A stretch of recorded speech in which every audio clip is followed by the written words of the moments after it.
Public Opinion by Walter Lippmann, General Statements. Summary.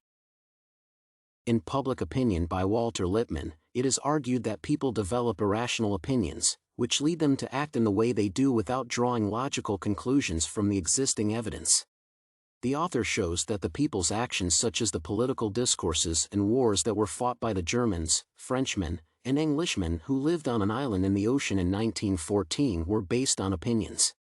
It is evident from the statement that the description of the world, the picture developed in the mind, and adjustments to the environment depend on personal opinions and not logical evidence. Responses. Looking back, we can see how indirectly we know the environment in which nevertheless we live. The statement reflects the past life, showing that most people did not really understand the environment in which they lived. I am made to doubt the truth of the statement because people live through different situations that are born out of different environments and circumstances. Factors, such as the great slaughter that occurred among the people on the island during the war, caused people to react differently to different circumstances. The opinions expressed in the book were written by people who experienced the horrors of war and not the pictures conjured up in their minds.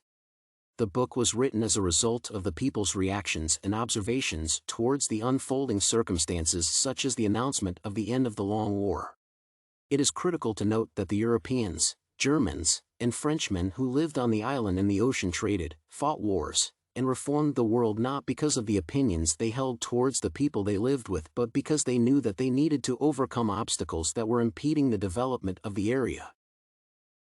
In the same way, we can best understand the furies of war and politics by remembering that almost the whole of each party believes absolutely in its picture of the opposition, that it takes as fact, not what is, but what it is supposed to be the fact.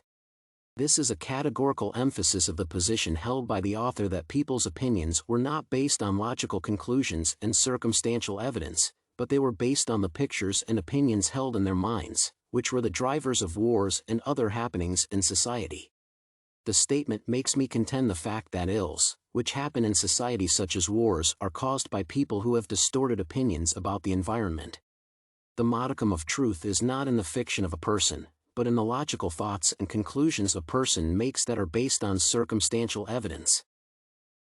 The only feeling that anyone can have about an event he does not experience is the feeling aroused by his mental image of that event. People develop feelings when events are narrated to them, and such feelings only occur because the narration stimulates the mind to conjure up a picture of the event. I agree that people systematically develop pictures of events when they are narrated to them in their minds, which influence their feelings, attitudes, and opinions. People's reactions are based on the detailed explanations of events, which depend on how vivid the explanations are put across.